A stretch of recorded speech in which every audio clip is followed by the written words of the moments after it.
บายดีหมดทุกคนมื้อนี้มาพบกับขวัญในซ่องจอมขวัญไอสามซอกมื้อนี้ขวัญสิพามากินนี่หมักคอส้มโอ้จะแซ่บบ่มาจ้ะมากินน้ำกันอันนี้ขวัญไปเลาะตลาดเข้มของเมื่อวานนี้เนาะขวัญก็ได้หมักคอส้มมาราคาก็เลิกเฮียนมากินหมักส้มคิดอยากหลายมื้อแล้วเนาะมาจ้ะ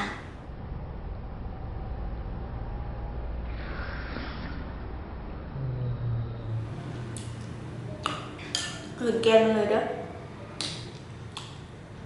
แต่ว่ากลืนแกมก็บ่ดีเดี๋ยวสิทายบ่ออก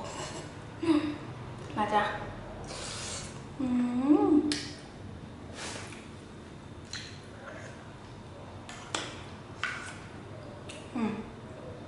น้ำปลาแดก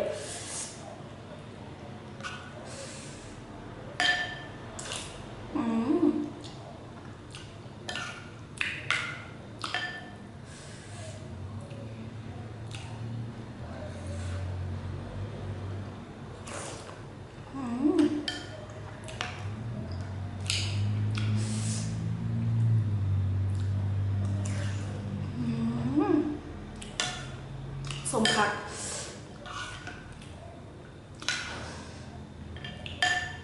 มาเดินมาแซ่บๆกันเด้อ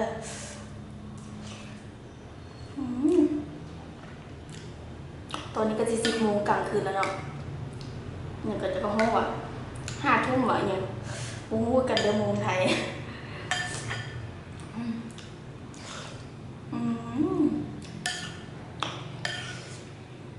ห้องน้ำทางหาแท้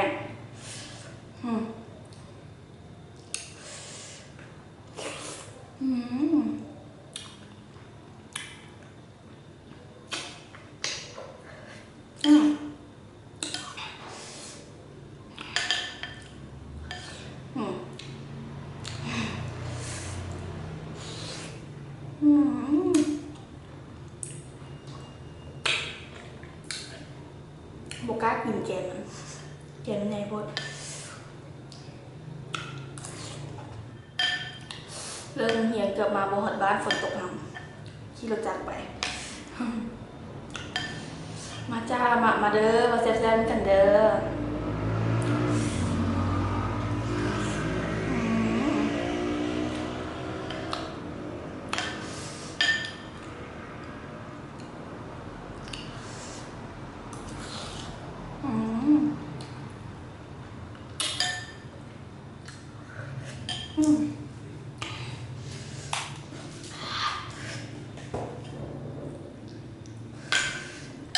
มาอีกคำสุดท้ายบ่ไหวแล้วมา